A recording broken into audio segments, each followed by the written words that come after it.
Welcome back to History of World War II. If you're new here, this is where we dig deep into the untold stories, the forgotten moments, and the incredible truths that shaped our world. And if you're already part of our community, thank you for being here. Hit that subscribe button if you haven't already, because what we're about to uncover today is a story most history books completely skip over. Now let me ask you something. Imagine you're a 19-year-old German sailor. It's May 8th, 1945. For 6 years, you've lived inside a steel tube barely wider than your living room. You've survived depth charges that shook your bones, watched friends die in explosions you couldn't see coming, and hunted enemy ships across an ocean that wanted you dead. Then one morning, a message crackles through the radio. The war is over. Surface your submarine. Surrender to the enemy. What goes through your mind? Relief, shame, terror about what comes next. Because here's what nobody tells you about the end of World War II. The war might have ended for the world on May 8th, 1945. But for 156 German U-boats still at sea, a completely different nightmare was just beginning. Within weeks, these submarines, the most feared weapons in Hitler's arsenal, machines that had sunk over 3,000 Allied ships, would face a fate that even their crews never imagined. Some would be captured and torn apart, bolt by bolt, their secrets stolen. Others would serve new masters, their swastikas painted over with foreign flags. But most, over 100 of them, would be taken far out into the Atlantic Ocean and deliberately destroyed in one of the largest ship-sinking operations in human history. And here's the twist that'll blow your mind. Right now, as you're watching this video, those submarines are still down there, dozens of them, sitting on the ocean floor off the coast of Ireland, forming one of the world's largest underwater graveyards. Divers have found them, intact, haunting, frozen in time. So what really happened to Germany's U-boat fleet after the war ended? Why were they destroyed instead of scrapped for valuable steel? Which ones survived? And where can you see them today? And what secrets did the Allies discover inside these boats that would change submarine warfare forever? This is the complete, untold story, and I promise you, it's nothing like what you learned in school. Let's dive in. Act 1, The Surrender, the Human Story, the Last Radio Message. May 4th, 1945. Admiral Karl Dönitz sat in a cramped room in Flensburg, Germany, near the Danish border. 3 days earlier, Hitler had killed himself in a Berlin bunker. Dönitz, the man who had built Germany's U-boat force from almost nothing, was now, incredibly, the head of what remained of the German state. But head of state meant nothing anymore. The Reich was collapsing. Soviet forces were blocks away. American and British armies controlled most of Germany. And out in the Atlantic, Dönitz knew that more than 150 of his submarines were still hunting, their crews unaware that their country had effectively ceased to exist. He had to make the hardest decision of his life. These weren't just submarines to Dönitz. These were his boys, that's what he called them. He'd sent thousands of young men into the Atlantic's depths over 6 years. Most never came back. The U-boat service had a 75% casualty rate. 3 out of every 4 men who served in U-boats were killed. Imagine joining a military service knowing you have a 1 in 4 chance of survival. That's what these men faced. And now Dönitz had to order the survivors, the lucky ones who'd made it this far, to give up.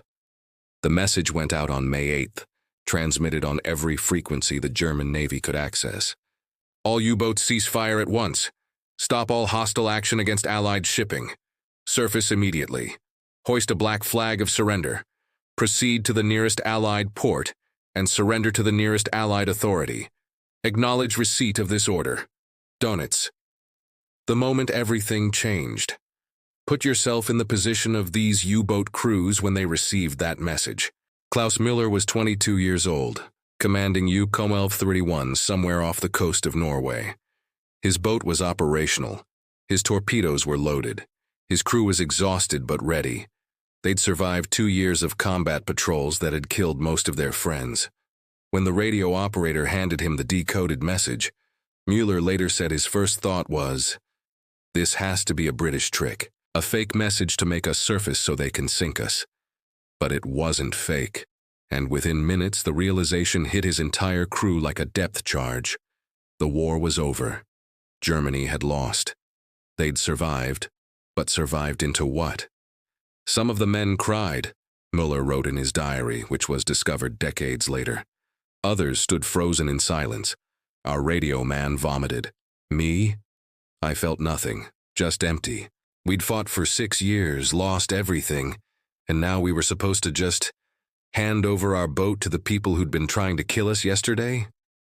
This scene played out on over 150 U-boats across the Atlantic, the North Sea, the Norwegian fjords, even in distant waters off Africa and South America. The hardest decision. Here's something that'll make you think. Not every U-boat commander followed orders immediately.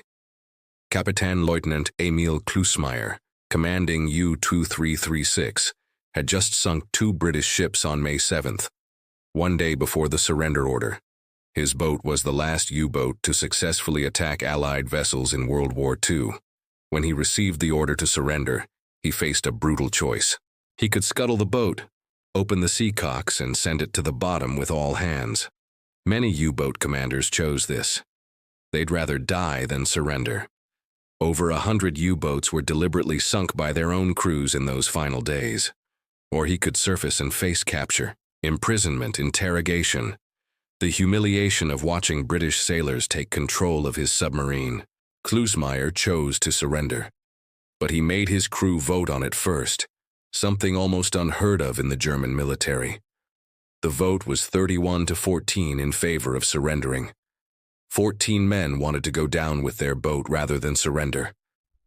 Think about that.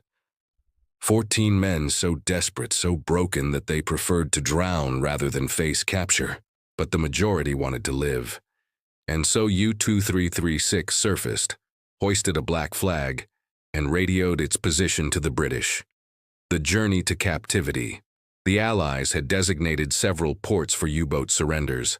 The primary collection point was Loch Erebol, a remote sea loch in northern Scotland so isolated that locals called it Loch Orrible. Between May 10th and May 23, 1945, 33 U-boats sailed into Loch Erebol.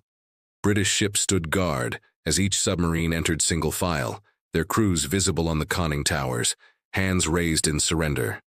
And here's where it gets really human. British sailors who'd spent years hunting these exact submarines were now seeing them up close for the first time. Some felt triumph. Others felt something more complicated. Lieutenant James Morrison of the Royal Navy was part of the boarding party for U-249. He later wrote to his wife, "I expected to hate them. These men had killed thousands of our sailors. But when I climbed aboard and saw their faces, they looked like scared children, exhausted, beaten. One kid couldn't have been older than 17. I found myself feeling sorry for them, and I hated myself for it." The U-boats themselves told stories. Many were in horrific condition. U-825 limped into port with its hull so damaged that British engineers later said they couldn't believe it had stayed afloat. Rust streaked down the sides. Hatches were jammed. Some boats had been underwater for so long without proper maintenance that they smelled like death itself. Mold, diesel fuel, human sweat, and something worse. One British sailor described boarding U-1054. "The stench hit us before we even got inside. These men had been living in those conditions for months. There was mold on everything. The bunks were filthy. Food was rotting in the galley. And these were the men we'd been terrified of? They looked like ghosts." The technology shock. But then the Allied inspectors started looking closer, and that's when everything changed. A few of the surrendered submarines were Type WWII and Type XXIII boats, Germany's newest, most advanced designs. The Allies had heard rumors about these submarines, but seeing them in person was like looking at technology from another planet. Commander John Stevens, a British naval engineer, was assigned to inspect U-2511, the only fully operational Type WWII U-boat to surrender.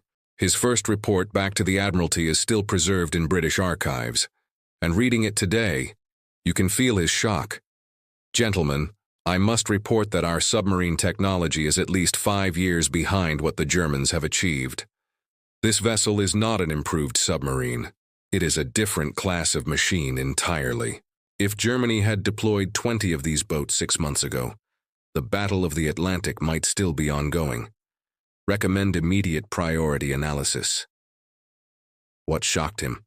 The Type WWII could sprint underwater at 17 knots, faster than British destroyers could chase it on the surface. It could dive to 850 feet, far deeper than Allied depth charges were set for. Its batteries let it stay submerged for 3 days. Its sonar was more sophisticated than anything the Royal Navy had. And here's the terrifying part. Germany had built over 100 of these submarines. They just didn't get them into combat in time. If the war had lasted 6 more months, the Atlantic would have been a killing field, the crew's uncertain fate. While engineers swarmed over the submarines, the German crews were taken to prisoner-of-war camps. And here's where the story gets even more complicated. These men had just survived the most dangerous military service in history. Now they were prisoners, but they had no idea what would happen to them. Would they be tried as war criminals, sent to work camps, executed, sent home to a Germany that no longer existed? The treatment varied wildly. High-ranking officers and technical specialists were separated for intense interrogation. Intelligence officers wanted to know everything: the capabilities of the Type WWII, the locations of scuttled U-boats that might contain valuable equipment, rumors of Nazi gold, or officials escaping by submarine. Some U-boat men cooperated freely. The war was over. Why keep secrets? Others remained defiant, giving only name, rank, and serial number no matter how long they were questioned. Ordinary sailors, teenagers most of them, spent months in crowded camps, waiting. Letters from home, when they finally arrived, brought devastating news. Hamburg destroyed, Bremen in ruins, Kiel flattened, families missing, homes gone. Werner Hirschmann, who'd served aboard U-1051, kept a diary during his captivity. One entry from July 1945 reads, "Letter from Mother today. She's living in a bombed-out cellar with Aunt Greta. No food except what the Americans give them. She asked if I'm safe and warm. I'm in a British camp with 3 meals a day while she starves in rubble. What kind of son am I? What kind of war was this?" By late 1945, most U-boat crews were repatriated. They returned to a Germany divided into occupation zones, its cities destroyed, its future uncertain. The proud Kriegsmarine they'd served no longer existed. Many found their hometowns controlled by Soviet forces, their families scattered or dead. The submarines they'd lived in, fought in, nearly died in, those were about to meet a fate their crews could never have imagined. The question nobody expected. By summer 1945, Allied harbours from Scotland to Gibraltar were packed with captured U-boats. The inventory was staggering. 156 submarines had surrendered. They were anchored in rows, grey steel monuments to a defeated navy. And the question facing Allied commanders was simple but massive. What the hell do we do with all of these? You might think scrap them, sell the steel, get the money. But here's the problem. These weren't ordinary ships. These were the most advanced submarines in the world.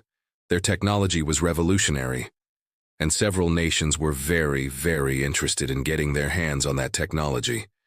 The United States wanted them for study. Britain wanted them for testing. The Soviet Union demanded its share as spoils of war. France wanted some. Norway wanted reparations in the form of U-boats. Everyone wanted a piece. But there was no way to keep 156 submarines afloat indefinitely. They were deteriorating by the day. Maintenance was expensive. And politically, nobody wanted these weapons floating around where they might fall into the wrong hands. 3 decisions were made. First, the most advanced submarines, the Type XXIII and Type XXIII boats, would be distributed among the major Allied powers for study. Second, a few historically significant boats might be preserved. Third, everything else, over 100 submarines, would be destroyed. Completely, permanently, in a way that ensured they could never threaten anyone again. The operation would be called Deadlight, and it would begin in November 1945. What happened next was one of the strangest naval operations in history, and the consequences of those decisions, the submarines that were saved, the ones that were destroyed, and the ones that simply vanished, would shape naval warfare for the next 50 years. Act 2. Operation Deadlight, the destruction. The plan to erase a fleet. Let me paint you a picture of what Allied commanders were facing in autumn 1945. You've got 116 submarines. That's right, 116, scattered across British ports. Each one is roughly 250 feet long and weighs over 1,000 tons. They're made of high-quality German steel. They're filled with machinery, batteries, weapons, and in many cases they're still partially armed. Oh, and most of them are deteriorating rapidly because they've been sitting in seawater for months without maintenance. So here's the question. How do you destroy over 100 submarines quickly, efficiently, and permanently? You can't just leave them in port and sink them. That would block the harbors. You can't scrap them all. It would take years and cost a fortune. And you definitely can't just give them away or sell them. These are weapons of war from a defeated enemy nation. The British Admiralty came up with a solution. Operation Deadlight. The plan was brutal in its simplicity. Tow the U-boats out into the North Atlantic, about 100 to 120 nautical miles northwest of Ireland, and sink them in deep water. Use naval gunfire, aerial rockets, depth charges, or just open their seacocks and let the ocean claim them. Commander James Allington was put in charge of the operation. His task was to dispose of 116 submarines in approximately 3 months. In his planning notes preserved in British archives, he wrote, "This is less a naval operation and more an industrial waste disposal project. Except the waste weighs 1,000 tons each, and many of them might sink before we want them to." He had no idea how right he was.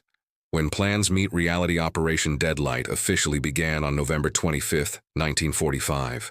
The first group of 6 U-boats left Leesahallie, Northern Ireland, in tow behind Royal Navy tugs. The weather was already turning nasty. November in the North Atlantic is brutal. Gray skies, freezing rain, and swells that can reach 20 feet or higher.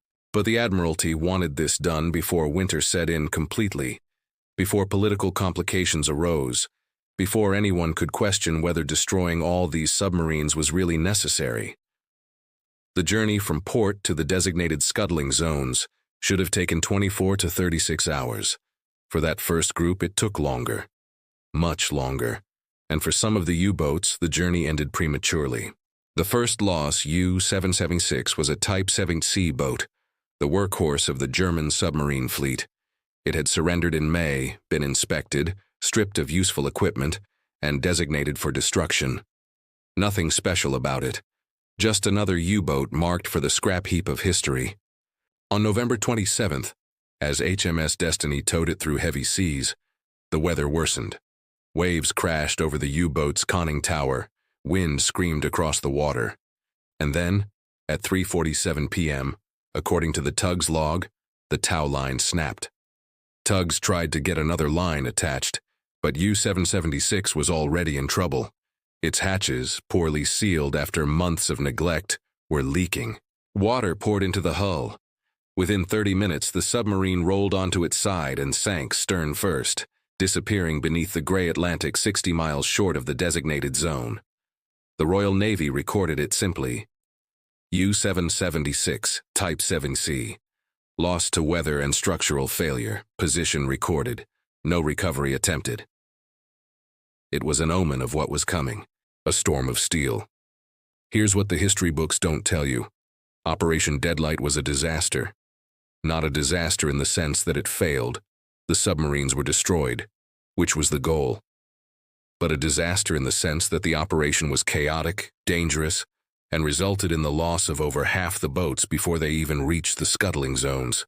The winter of 1945-1946 was particularly harsh. Storm after storm swept across the North Atlantic. The U-boats, already in terrible condition, couldn't handle it. Chief Petty Officer Robert McPherson served aboard the tug HMS Growler during Deadlight. In a letter to his wife, he described the reality. "We're towing these German boats out to sea to sink them, but most of them are sinking before we get there. They're rusted through, damaged, falling apart. Yesterday, we lost 2 in 1 day. The first just started taking on water and went down in 15 minutes. We barely had time to cut the tow line. The second broke apart during the tow. The stern section sank immediately. The bow stayed afloat for an hour, just sitting there in the water like a dead whale. Then it rolled over and disappeared. Nobody even bothered to photograph it. There are so many of these boats, and they're all dying. By the end of Operation Deadlight, 56 U-boats, that's nearly half of the total, sank during towing operations. They never even made it to the scuttling zones. U-1108 foundered in a storm on December 3rd. U-9 sank when its conning tower hatch gave way, flooding the boat in seconds. U-1172 literally broke in half during a tow on January 5, 1946. The pressure hull, weakened by combat damage and corrosion, simply couldn't handle the stress. Each loss was recorded in naval logs, but nobody attempted recovery. The whole point was to destroy these boats. If the Atlantic wanted them early, fine. The scuttling zones, 3 ways to die for the submarines that survived the journey, 60 boats out of the original 116. The end came in 3 different ways. Method 1. Naval gunfire. Picture this. A U-boat floating on the surface, empty, abandoned. Around it, Royal Navy destroyers and frigates positioned at different angles. Then, on command, they open fire. 4.7-inch guns, 4-inch guns. Dozens of rounds slamming into the submarine's hull, trying to puncture it below the waterline. Lieutenant Thomas Kendrick was a gunnery officer aboard HMS Onslaught. He described sinking U-363 on December 19, 1945. "We fired 67 rounds before she finally went under." 67. The shells would hit the hull and you'd see sparks, metal fragments flying, but the damn thing just wouldn't sink. Those German pressure hulls were incredibly tough, even when damaged. Finally, one of our salvos must have opened up enough holes that she couldn't stay afloat anymore. She rolled to starboard, very slowly, almost gracefully, and then suddenly dropped like a stone. One moment she was there, the next she was gone. Just oil and debris on the surface. Naval gunfire was effective but slow and wasteful. It took hundreds of shells, hours of firing, and sometimes didn't even work if the weather was rough or visibility poor. Method 2. Aerial rockets. Some U-boats were attacked by RAF Coastal Command aircraft. The same planes that had hunted U-boats throughout the war, now finishing them off in their last moments. Rockets would slam into the pressure hull at high speed, punching through the steel and flooding internal compartments. This was faster than naval gunfire, but required calm seas and good visibility. Pilots needed to see their target clearly to ensure accurate hits. And here's something darkly ironic. Some of the RAF pilots flying these missions had spent years hunting U-boats, dropping depth charges, attacking submarines they could barely see beneath the waves. Now they were essentially target practicing on defenseless boats floating on the surface. One pilot wrote in his diary, "Strange feeling, attacking a U-boat that can't fight back. We'd have killed for this opportunity 2 years ago. A surface submarine just sitting there. Now it feels like shooting a chained dog. But orders are orders." Method 3. Scuttling. The most efficient method was also the simplest. Royal Navy boarding parties would go aboard the U-boat, open the main ballast tank vents and seacocks, and evacuate as the submarine slowly filled with water. This took several hours sometimes. The boat would settle lower and lower, water gradually flooding through opened valves and vents. Then, at some critical point, it would suddenly lurch, roll to one side, and slip beneath the surface. Several sailors described watching U-boats sink this way as peaceful, compared to the violence of gunfire or rockets. The submarine just quietly accepted its fate and descended into the depths. But not all scuttlings were peaceful. The stories the boats tell. U-2336. Remember that boat? The last U-boat to sink Allied ships during the war? It was scuttled on January 3, 1946. The Royal Navy simply opened its seacocks and let it sink. Its commander, Kapitän-Leutnant Emil Klusmeyer, was still in a British POW camp when his boat was destroyed. He never learned what happened to it until years later. U-295, a Type CVIC that had survived multiple depth charge attacks during the war, took 83 shells from HMS Onslaught to finally sink on December 17, 1945. 83 shells to kill a submarine that had survived everything the Allies threw at it during wartime. U-2503, a Type WWII boat, one of those super-advanced submarines, was scuttled on January 7, 1946. The Allies had examined it, tested it, extracted its secrets, and then decided it was too damaged to be worth keeping. So they just destroyed it. The most advanced submarine in the world, sent to the bottom because it had mechanical problems. The final boat, U-2511. But the most symbolic destruction was saved for last. U-2511 was special. It was the only Type WWII U-boat that was fully operational at the war's end. Its commander, Korvettenkapitän Adalbert Schnee, was one of Germany's most skilled submarine officers. On May 4, 1945, 4 days before the surrender, he had tracked and approached a British cruiser squadron. He got into firing position. He could have attacked and probably sunk one or more ships. But Schnee had received preliminary surrender orders.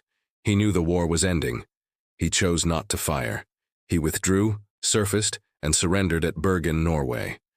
For months after the surrender, British and American engineers studied U-2511.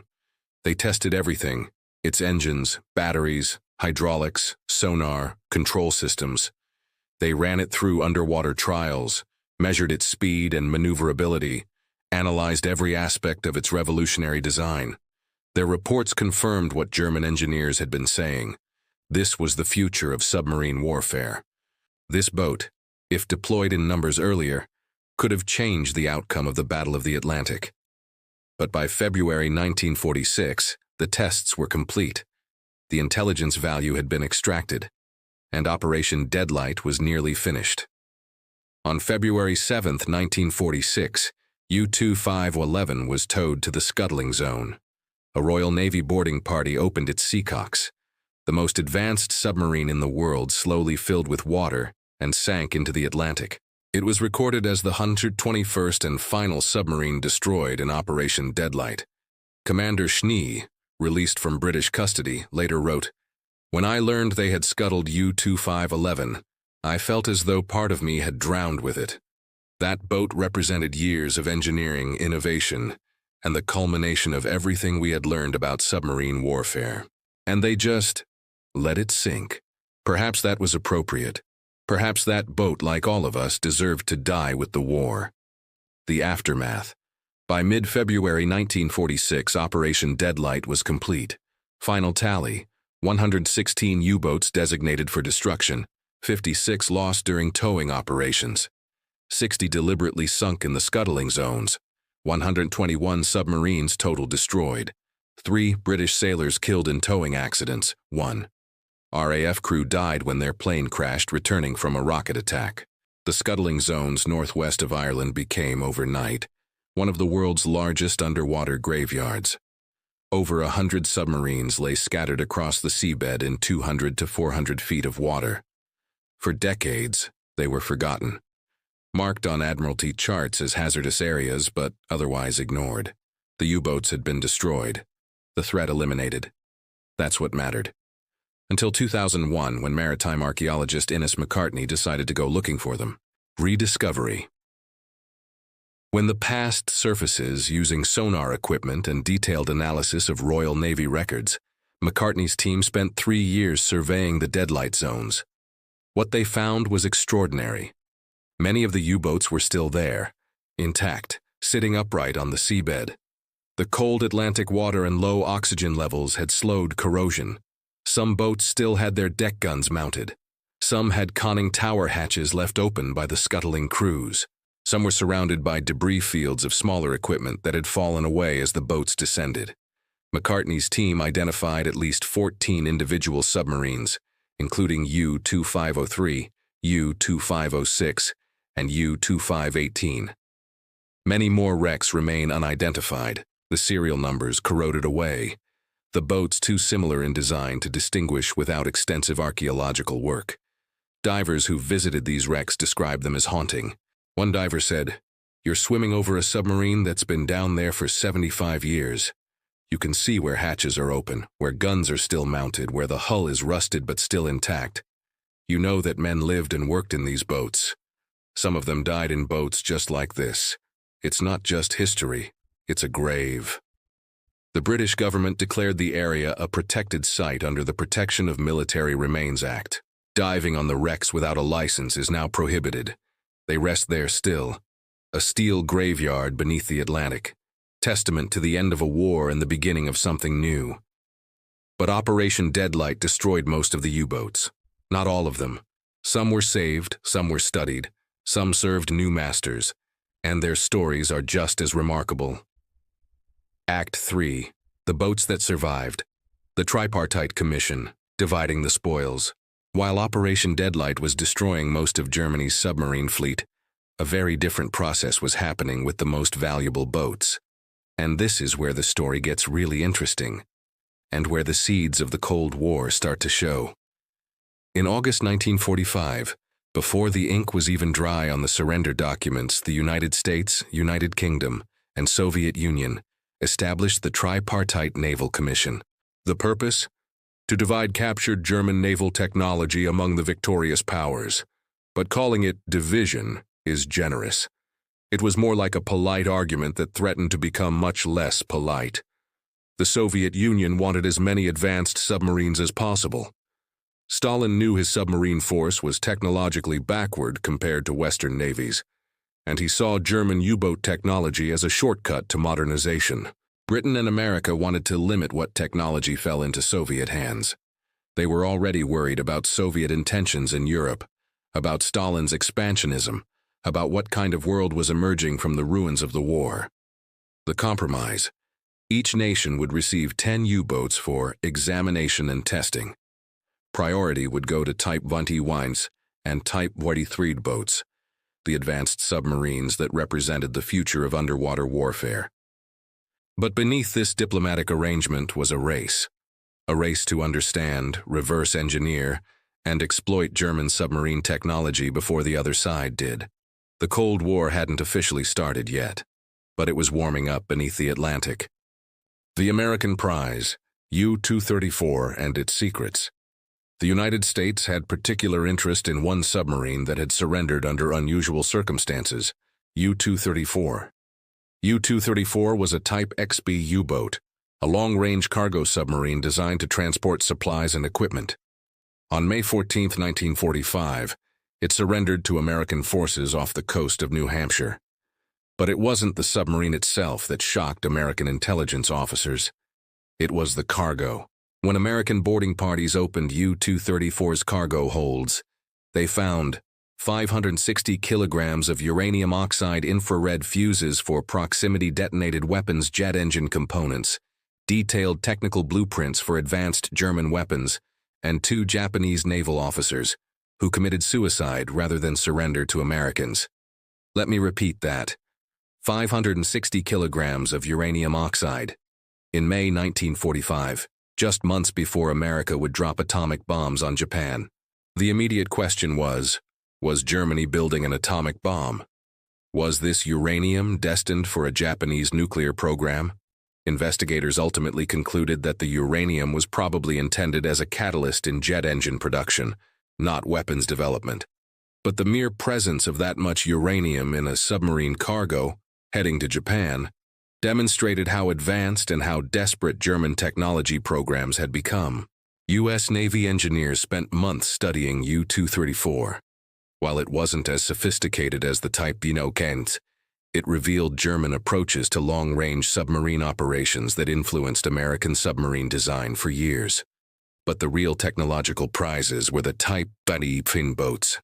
The Type XXIII analysis, stealing the future. The United States received several Type XXIII submarines through the Tripartite Commission. These were taken to Portsmouth Naval Shipyard in New Hampshire and Naval Submarine Base New London in Connecticut. What followed was one of the most intensive reverse engineering programs in military history.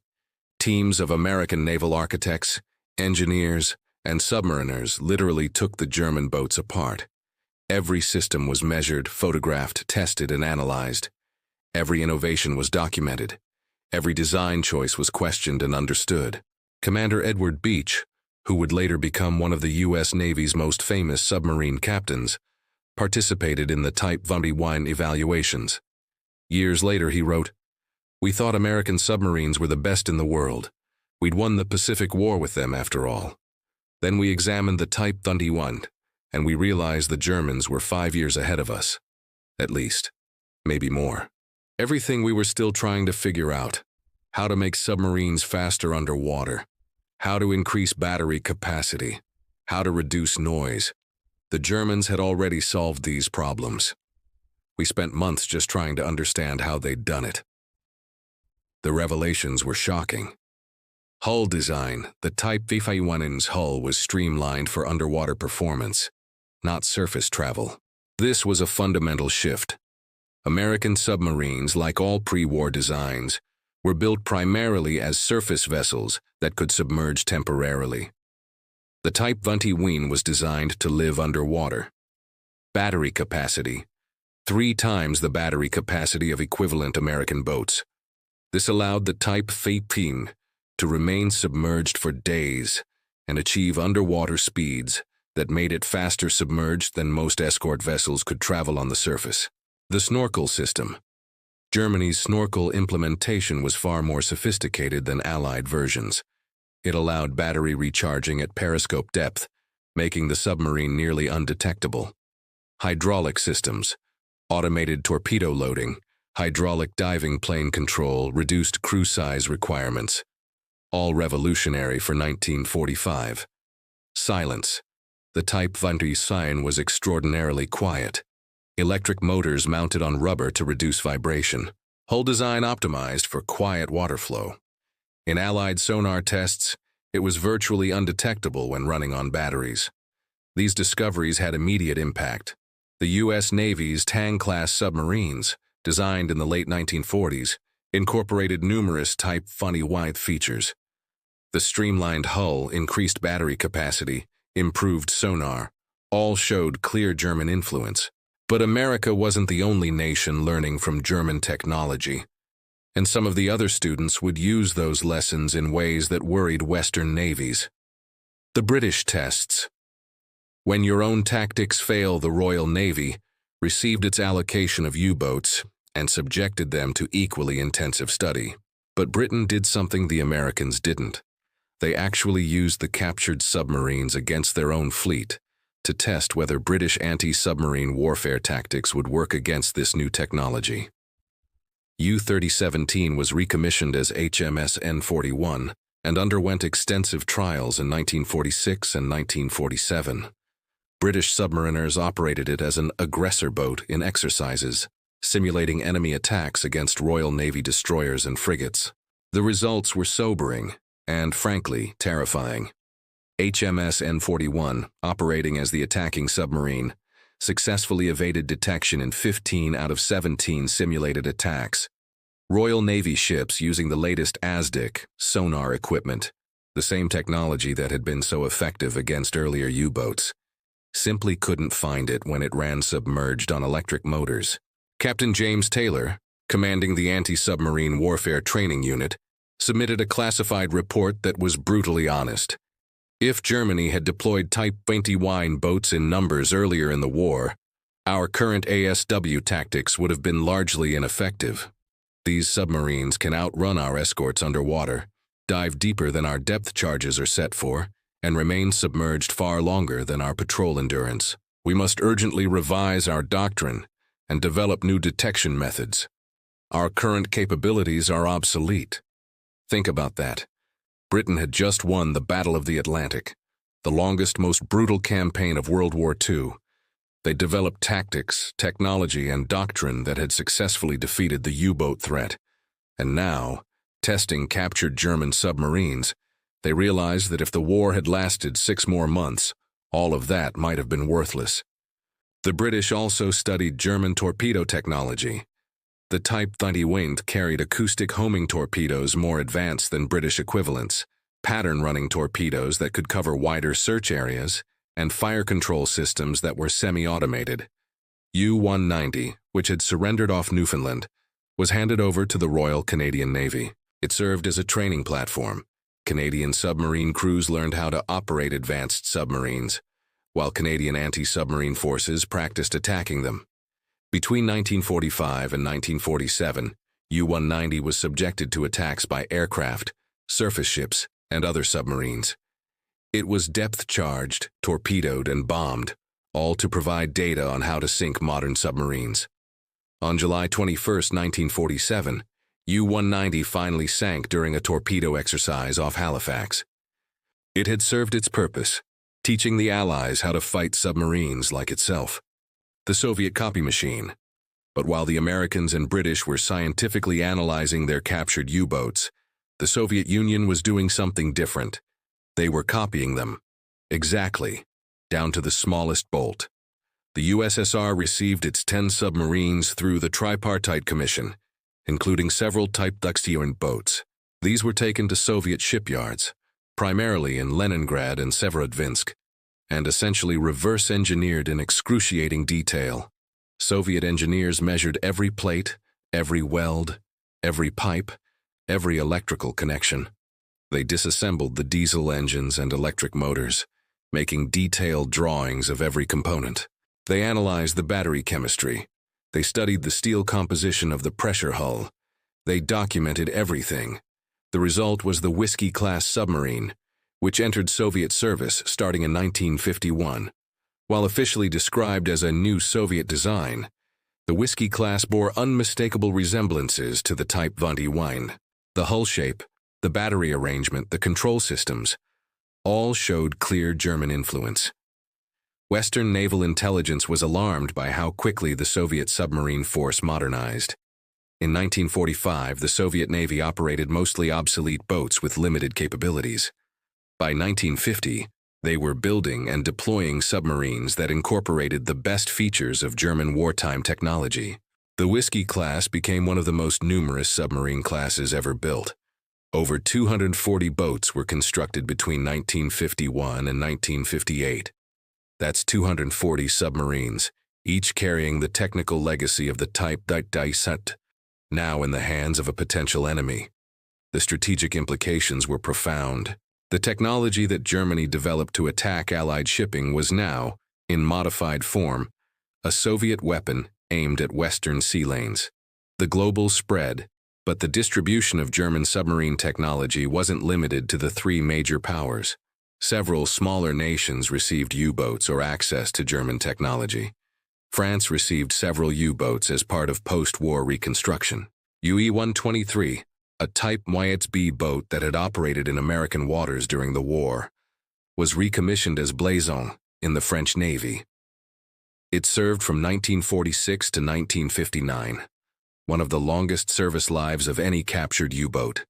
French engineers studied these submarines intensively. The Narval-class submarines, which entered French service in the 1950s, showed clear influence from German innovations: streamlined hulls, snorkel systems, improved battery arrangements. Norway received several U-boats as war reparations. After all, Germany had occupied Norway for 5 years, and Norwegian ports had served as major U-boat bases. Some boats were used briefly for training, but most were scrapped within a few years.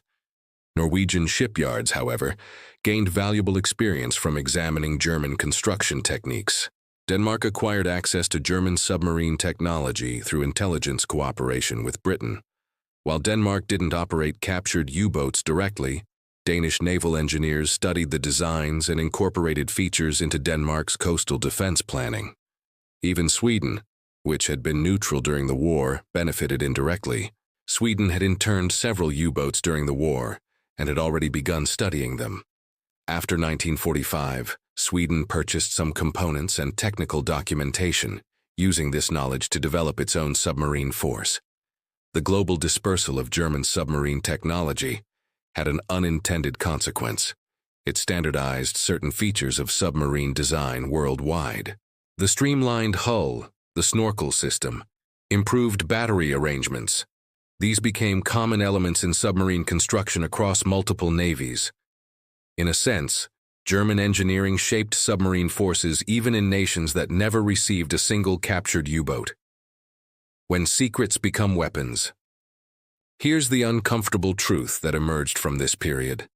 The same technology that had been used to kill thousands of Allied sailors was now being turned into weapons for both sides of the emerging Cold War. American submarines incorporated German innovations and patrolled the Pacific and Atlantic against potential Soviet threats. British submarines used German-derived technology to maintain naval superiority in the Mediterranean and North Atlantic. Soviet submarines, directly descended from German designs, became the primary threat that Western navies would spend decades learning to counter. The U-boats had changed ownership and flags, but their strategic purpose remained the same: control the seas through underwater warfare. By 1950, most of the captured German submarines had been retired, scrapped, or sunk in weapons tests.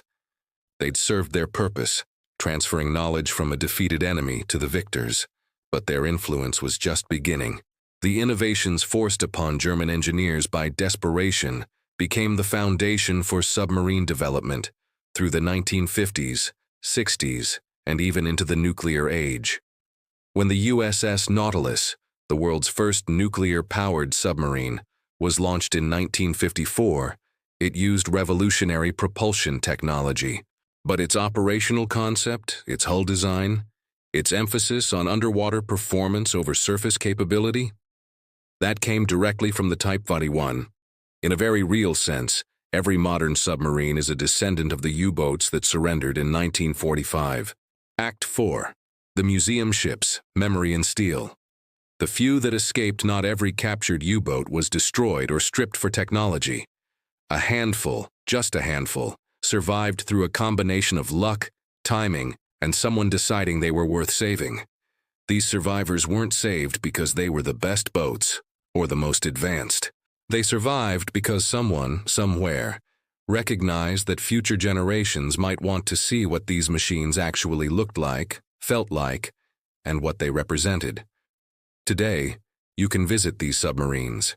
You can walk through their narrow corridors, see where men slept and worked, and experience just a little what submarine warfare actually involved.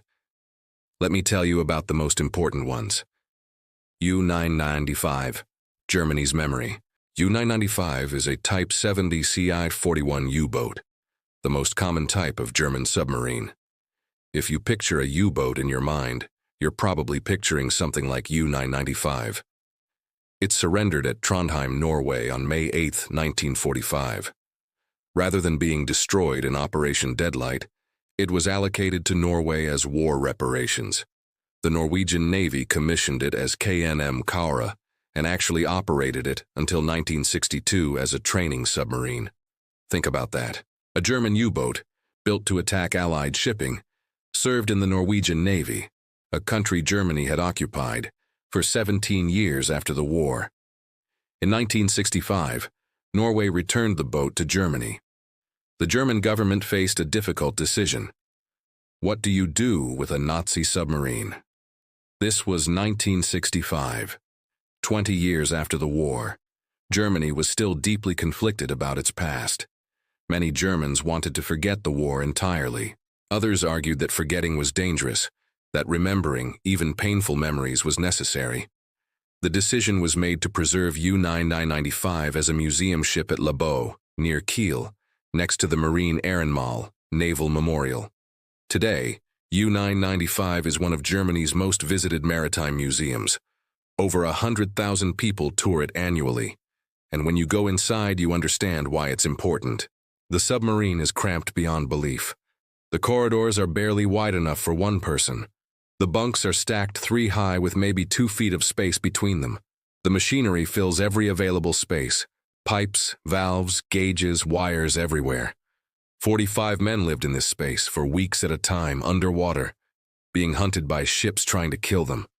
One visitor comment in the museum's guest book reads, "I always thought of U-boats as these fearsome weapons. Now I realize they were steel coffins. I don't know how anyone survived this." Another, "My grandfather served in U-boats. He never talked about it. Now I understand why." For German visitors especially, U-995 is complex. Some see it as honoring the memory of the 30,000 German submariners who died. Others are uncomfortable with what feels like memorializing a weapon of the Nazi regime. The museum tries to navigate this carefully. The submarine isn't presented as a monument to military glory. It's presented as a historical artifact. This is what submarine warfare looked like. This is what these men experienced. This is the reality of war. U-505, America's trophy. If U-995 represents memory, U-505 represents victory. U-505 was captured intact on June 4, 1944, one of the most dramatic actions of the Battle of the Atlantic. The submarine was forced to surface by USS Guadalcanal and escort destroyers. Before the crew could scuttle it, an American boarding party seized control. The intelligence value was enormous. Code books, Enigma machines, documents, all captured. For years, the capture was kept secret to protect the code-breaking advantage it provided. After the war, U-505 was supposed to be scrapped like most captured submarines. But Rear Admiral Daniel Gallery, who had commanded the task group that captured it, launched a public campaign to save the boat. Gallery convinced the city of Chicago to accept it as a memorial. In 1954, after years of negotiation and fundraising, U-505 was towed up the St. Lawrence Seaway through the Great Lakes to Chicago. The engineering required to get the submarine to its final location beside the Museum of Science and Industry was extraordinary. It had to be lifted from Lake Michigan, transported across Lakeshore Drive, requiring the road to be closed for weeks, and positioned next to the museum. For decades, U-505 sat outdoors. Chicago's weather is brutal. Hot summers, freezing winters, snow, ice, rain. The submarine deteriorated badly. In 2004, the museum undertook a massive $35 million restoration. U-505 was moved indoors into a specially constructed underground exhibit space. The restoration was complete and meticulous. Today, U-505 is the star attraction. Over 1 million people visit annually. It's the first enemy warship ever displayed on American soil. The exhibit is sophisticated. You can walk through the submarine's interior, see period artifacts, learn about the capture, and understand what life was like aboard a U-boat. For American visitors, it's a monument to American naval victory. For German visitors, the experience is more complicated. Some see it as a trophy display. Others appreciate it as historical preservation. The museum acknowledges both perspectives. The submarine served in Hitler's Navy, yes, but it also represents the human experience of the men who served aboard it. Young men, most of them teenagers, following orders in a war they didn't start. U-534, the archaeological discovery. Not all preserved U-boats were saved immediately after the war. Some had more unusual paths. U-534 was sunk by RAF aircraft on May 5, 1945, 3 days before the surrender. It went down in the Kattegat Strait between Denmark and Sweden and lay on the seabed for nearly 50 years. In 1993, Danish wreck hunters raised the submarine in a complex salvage operation. Rumors had circulated for years that U-534 might have been carrying Nazi gold or fleeing officials. When it was finally raised, there was no gold, no Nazi treasure. But there was something more valuable to historians, a perfectly preserved time capsule. Because U-534 sank so close to the war's end, and because it went down relatively intact, the interior contained numerous artifacts, personal belongings, documents, equipment, food stores, even the remains of crew members. In 2009, to make the interior accessible, the submarine was cut into 5 sections. This controversial decision allows visitors to see inside the pressure hull, revealing the cramped conditions and sophisticated machinery. Today, U-534 is displayed in Birkenhead, England. Walking through the sectioned submarine, you can see everything: the torpedo room, the control room, the engine spaces, the crew quarters. It's like an anatomy lesson on a submarine. U-2540S Wilhelm Bauer, The Resurrection. The most unusual preservation story involves U-2540, a Type 21 submarine, those advanced boats that had shocked Allied engineers. U-2540 was scuttled by its crew in shallow water near Flensburg on May 4, 1945. It lay there for years, partially submerged and forgotten. In 1957, West Germany, now rebuilding its military as part of NATO, decided to raise and restore the boat. The symbolic purpose was clear. Germany was rebuilding its navy, and this submarine would serve as a training tool and connection to German naval tradition, carefully separated from Nazi ideology. U-2540 was raised, restored, and recommissioned as the research vessel Wilhelm Bauer, named after a 19th-century German submarine pioneer. It served until 1982 for training and technical experiments. After retirement, it was preserved as a museum ship in Bremerhaven. Today, it's the only Type WWII submarine accessible to the public. Visiting Wilhelm Bauer provides a stark contrast to Type 7 boats like U-995.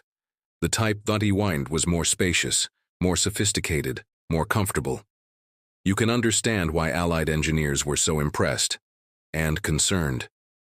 Why preserve enemy weapons? This question doesn't have a simple answer. In Germany, preserved U-boats serve as educational tools. They help younger generations understand war's reality, not the glory, but the cramped conditions, the danger, the human cost. In Allied nations, U-boats are sometimes displayed as trophies, evidence of victory and the technical achievement of defeating a dangerous enemy. For historians and engineers, preserved U-boats are invaluable research tools. They contain thousands of details that photographs can't capture: how pipes are routed, how valves are placed, wear patterns on equipment, design choices visible only in person. For veterans, both German and Allied, these boats are personal. Many U-boat survivors have visited preserved submarines, walking through spaces where they once lived. Allied veterans have toured them too, seeing the machines they hunted.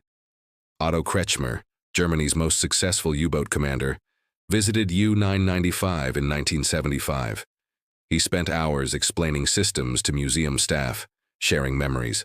When asked how it felt, he said, "Like visiting a grave. These boats took 30,000 of us to the bottom. The ones that survive remind us of the ones that didn't." Act 5.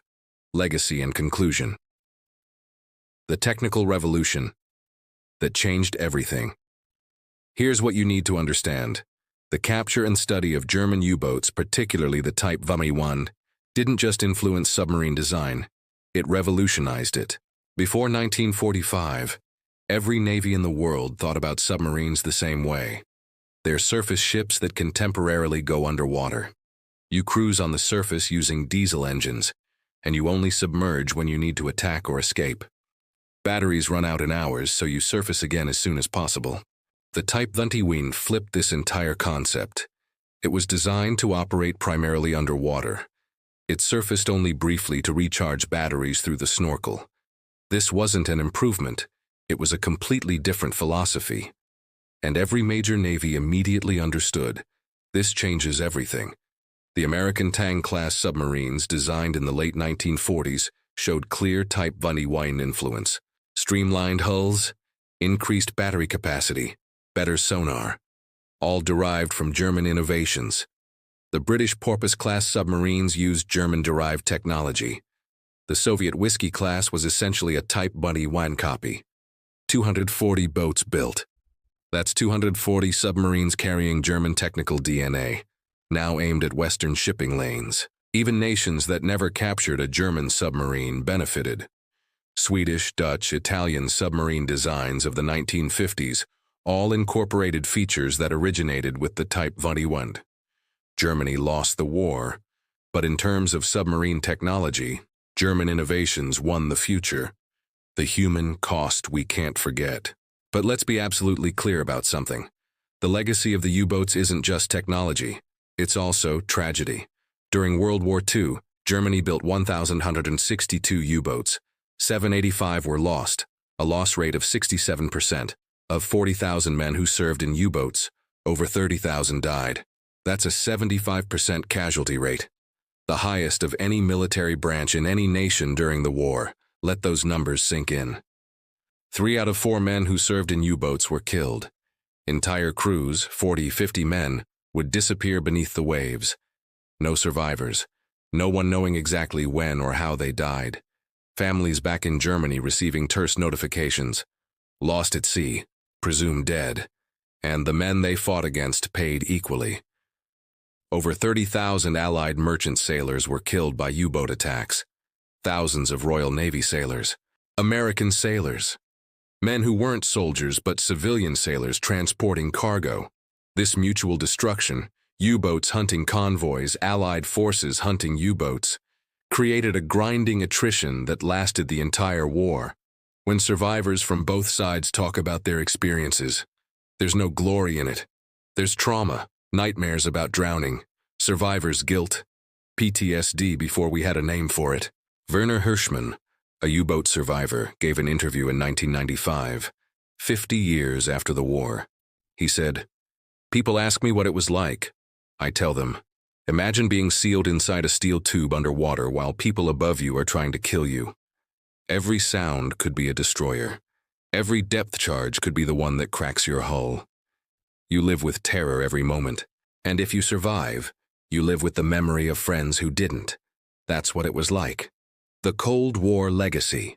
The distribution of U-boat technology had consequences that lasted decades. The Soviet submarine fleet, modernized with German technology, became a primary threat that NATO spent the entire Cold War learning to counter. The SOSUS sonar networks, anti-submarine warfare tactics, submarine hunting techniques, all developed to counter submarines descended from German designs. The nuclear submarine, emerging in the 1950s, was the logical evolution of the type WWII concept. USS Nautilus, launched in 1954, was nuclear-powered. But its operational philosophy, a true submarine that operates primarily underwater, came directly from German innovations. Soviet nuclear submarines, starting with the November class, showed the same lineage. German conventional technology, Soviet copies, Soviet nuclear submarines. The submarine arms race became a defining feature of the Cold War. Both sides developed increasingly sophisticated boats, detection systems, and tactics. The cat-and-mouse game from World War II continued in a different form. The memory wars. In Germany, the U-boat legacy remains complicated. Immediately after the war, pride mixed with shame. Pride in the U-boat service's courage and effectiveness. Shame that they'd served Hitler's regime. Karl Dönitz, the U-boat commander who succeeded Hitler, was convicted at Nuremberg for war crimes. His 10-year sentence sent a message. Even honorable military service in the Nazi military could be judged criminal. But Dönitz maintained followers among naval veterans. His memoirs portrayed the U-boat war as honorable struggle. This tension, honoring individual bravery while condemning the regime, has never been fully resolved in Germany. The preserved U-boats try to navigate this carefully. They focus on human experience while acknowledging historical context. The wrecks beneath the waves. And what about those submarines from Operation Deadlight? The ones deliberately sunk off Ireland in 1945-1946? They're still there. Over 100 U-boats lying on the seabed in 200-400 feet of water. Maritime archaeologist Innes McCartney has identified at least 14 individual wrecks. Many more remain unidentified. Divers who visited describe them as haunting. Intact submarines sitting upright on the seafloor. Hatches open, deck guns mounted. 75 years underwater, slowly corroding but still recognizable. The British government declared the area protected under the Protection of Military Remains Act. They're war graves now. Diving without a license is prohibited. They rest there still, a steel graveyard beneath the Atlantic, silent testimony to the end of Germany's submarine war. What it all means. So what happened to Germany's U-boats after World War II? Most were destroyed, deliberately sunk in Operation Deadlight, erased from existence in a final act of victory. Some were studied, their secrets extracted and used by former enemies to build new generations of submarines. A few were preserved, transformed from weapons into teachers, reminding us of the reality of war. And their legacy lives on. In every modern submarine, in Cold War history, in preserved museums, in wrecks on the ocean floor, in the memories of survivors and the families of those who didn't survive. The U-boats didn't disappear in 1945. They evolved, adapted, and became part of a new chapter in naval warfare. Today, whether rusting on the ocean floor, preserved in museums, or living on in modern submarine designs, the U-boats remain part of our history, a steel legacy of war, innovation, and remembrance. A reminder that even in victory and defeat, nothing is ever completely lost or forgotten. So here's my question for you, and I really want to hear your thoughts in the comments. Should more of these submarines have been preserved as historical artifacts, or was it right, maybe even necessary, to destroy them and let them rest beneath the waves? There's no easy answer. These were weapons that killed thousands, but they're also historical artifacts that tell important stories. What do you think? Drop your thoughts in the comments below. And if you know anyone who served in submarines, or if you visited U-505 or U-995 or any of the preserved boats, share your experience. I read every comment. If you're fascinated by what happened to Germany's military equipment after World War II, you absolutely need to watch our video on what happened to Germany's battleships after World War II. It's another incredible story of destruction, preservation, and legacy. Link is in the description and in the card on your screen right now. And hey, if you made it this far, if you spent 45 minutes with me diving deep into this story, you're exactly the kind of person who belongs here at History of World War II. Hit that subscribe button. Ring the notification bell. We do long-form, deeply researched history content every week. No clickbait, no shallow 5-minute videos, just real history, told completely. Share this video with anyone who loves World War II history, naval warfare, or just incredible true stories. Thank you to everyone who's already subscribed and who's been part of this community. You're the reason we can do this kind of in-depth content. Until next time, keep exploring the untold stories, keep questioning, keep learning. This is History of World War II, and I'll see you in the next one.